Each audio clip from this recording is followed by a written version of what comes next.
Good morning students.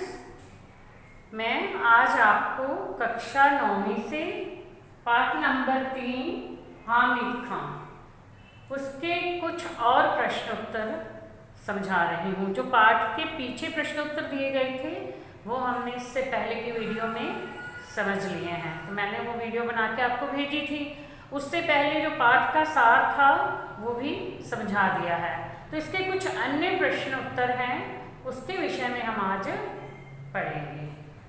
तो अब ये प्रश्न एक आता है, हामिद जैसे मुसलमानों की तक्षशिला में क्या नियति है, यानी वहां पर रह करके कैसा सोचते हैं सब लोग, क्योंकि वहां भी पाकिस्तान में भी हिंदू और मुसलमान रहते हैं, हिंदुस्तान में भी हिंदू और मुसलमान रहते हैं।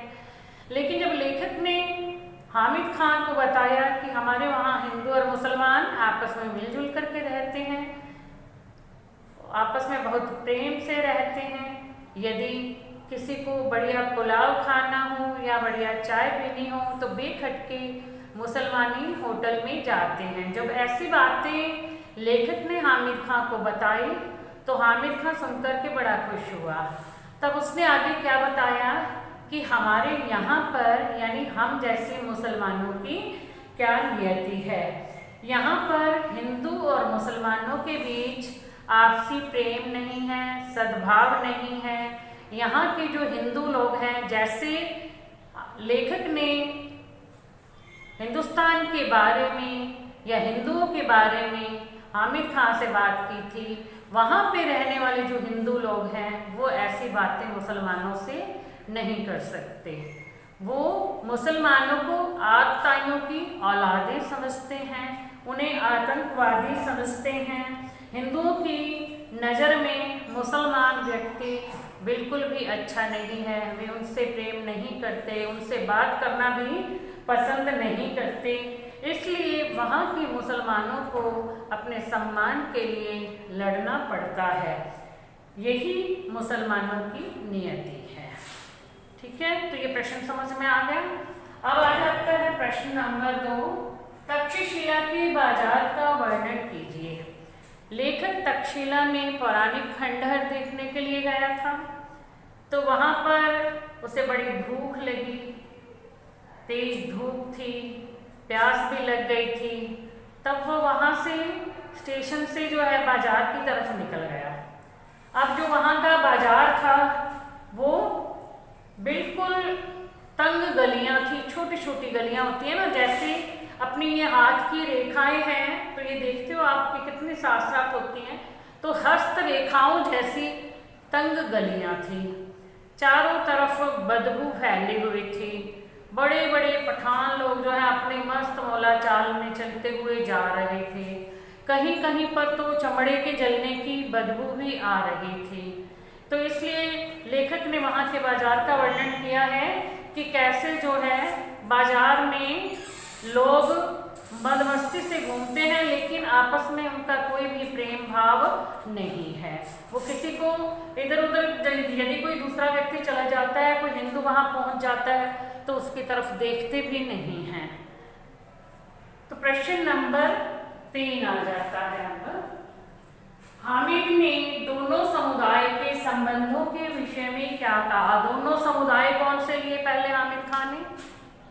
एक तो हिंदू और दूसरे मुसलमान। इन दोनों समुदायों के संबंधों के लिए उन्होंने क्या कहा है। हामिद खां कहता है कि जालिमों की इस दुनिया में लुका छिपी का खेल तो चलता ही रहता है। किसी पर धौंस जमाकर, किसी पर अपना रोब झाड़कर या जबरदस्ती किसी से प्यार प्राप्त किया भी नहीं जा सकता और किसी को प्यार दिया भी नहीं जा सकता।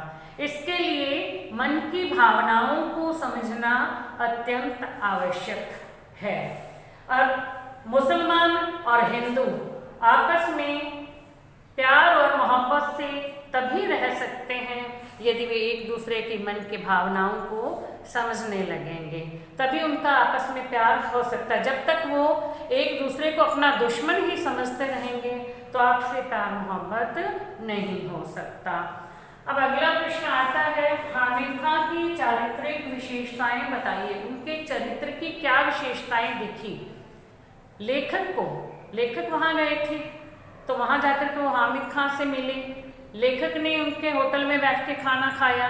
जब पैसे देना चाहे तो उन्होंने पैसे नहीं लिए। उन्होंने कहा कि तुम हमारे अतिथि हो और अतिथियों से पैसे नहीं लिए जाते।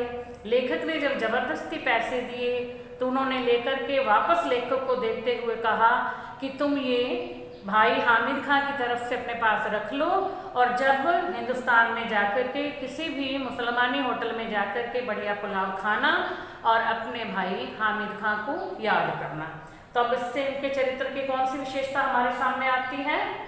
आतिथ्य भाव, यानी कि वो अतिथियों का आदर सत्कार करते थे। जैसे हिंदू लोग अतिथि को देवता मानते हैं, वैसे ही हामिद खां ने भी अतिथि को देवता माना।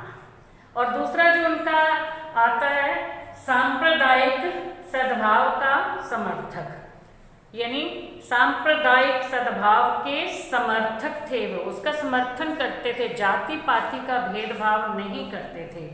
वे मुसलमान थे, लेखक हिंदू था, लेकिन फिर भी उन्होंने एक हिंदू को अपने होटल में बिठा कर के बड़े ही प्यार से खाना खिलाया और उसका आदर सत्कार किया, उसकी बातें सुनी और बातें सुन कर के बहुत खुश हुए।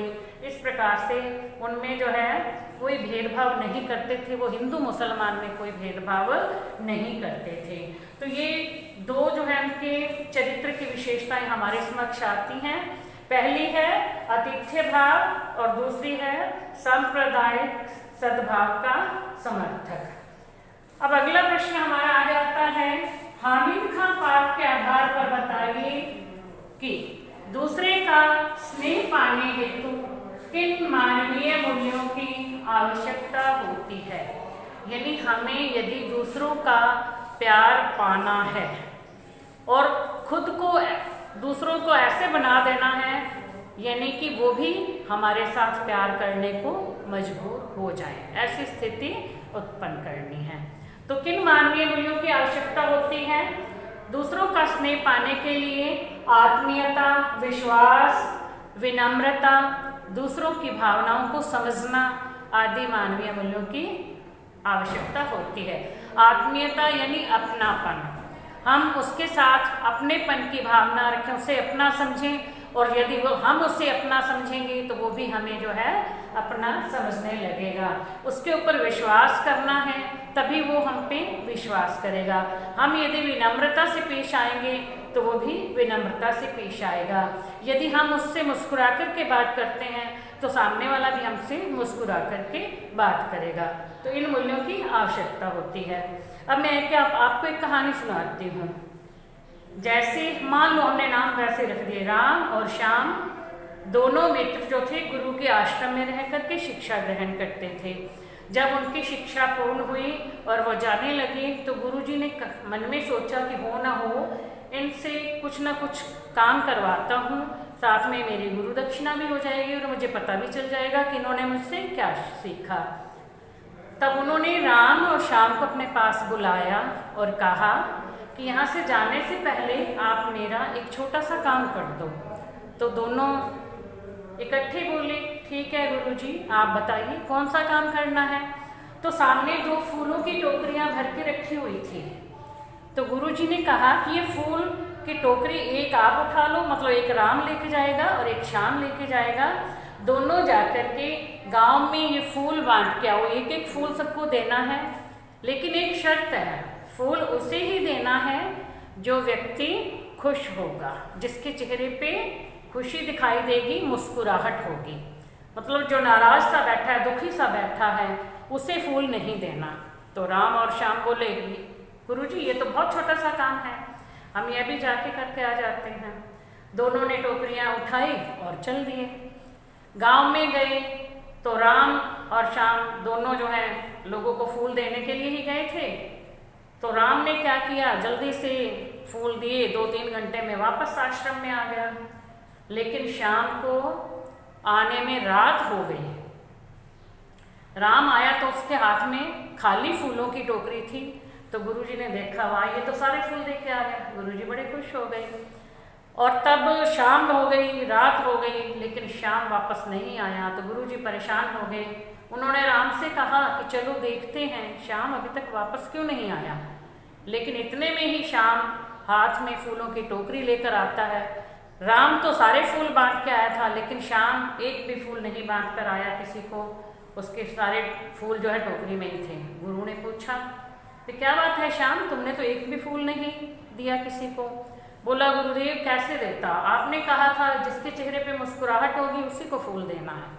मुझे तो कोई ऐसा बंदा दिखा ही नहीं गांव में जो सुखी हो, खुश हो और जिसके चेहरे पर मुस्कुराहट हो। मुझे तो सारे दुखी, उदास और मुंह लटकाए बैठे हुए दिखे थे, इसलिए मैंने फूल दिया ही नहीं।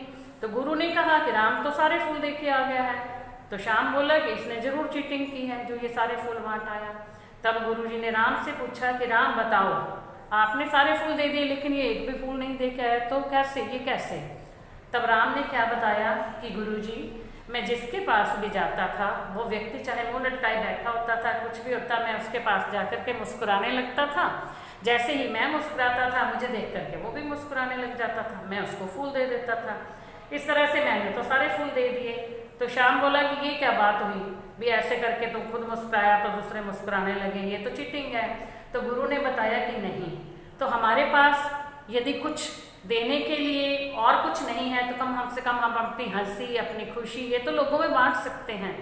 तो दूसरों को खुश करने के लिए हमें खुद भी खुश रहना पड़ेगा। ठीक है, जैसा हम किसी को देंगे वैसा ही हमें सामने से मिलेगा। अब राम ने सबको मुस्कुराहट दी और उसे सामने से मुस्कुराहट मिली, लेकिन श्याम ने दुखी देखा, खुद भी दुखी सा होकर मुंह लटका के आ गया, तो उसे कुछ नहीं मिला, इसलिए वो सारे फूल नहीं दे पाया। तो अब इसमें यही आता है ना कि दूसरों का स्नेह पाने के लिए हम जैसा देते हैं वैसा ही हमें मिलता है। तो हमें स्नेह पाने के लिए अपनेपन की भावना रखनी चाहिए, उस पर विश्वास करना चाहिए, विनम्रता की भावना रखनी चाहिए और दूसरे की भावनाओं का सम्मान करना चाहिए। जिस प्रकार लेखक ने निरपेक्ष मानवीय भावना की छाप तक्षशिला निवासी हामिद खां पर छोड़ी, निरपेक्ष भावना, कोई पक्षपात नहीं किया कि ये मुसलमान है तो मैं इस होटल में बैठ के खाना क्यों खाऊं, इससे बैठ के मीठी मीठी बातें क्यों करूं, तो ऐसा लेखक ने नहीं सोचा था। उसी तरह के कार्यों से देश के लोगों में विश्वास का माहौल पैदा किया जा सकता है। लोगों के मन से ये भावना निकालनी पड़ेगी कि हिंदू और मुसलमान दोनों एक ही परमपिता परमेश्वर की संतान हैं, दोनों की रगों में लाल रंग का लहू दौड़ता है, इसलिए आपस में भेदभाव नहीं करना चाहिए बल्कि प्यार मोहब्बत से मिलकर रहना चाहिए। तो प्यारे बच्चों, आपको इन प्रश्नों के उत्तर समझ में आ गए होंगे, तो आप इसे अच्छी तरह से याद कर लेना। Thank you.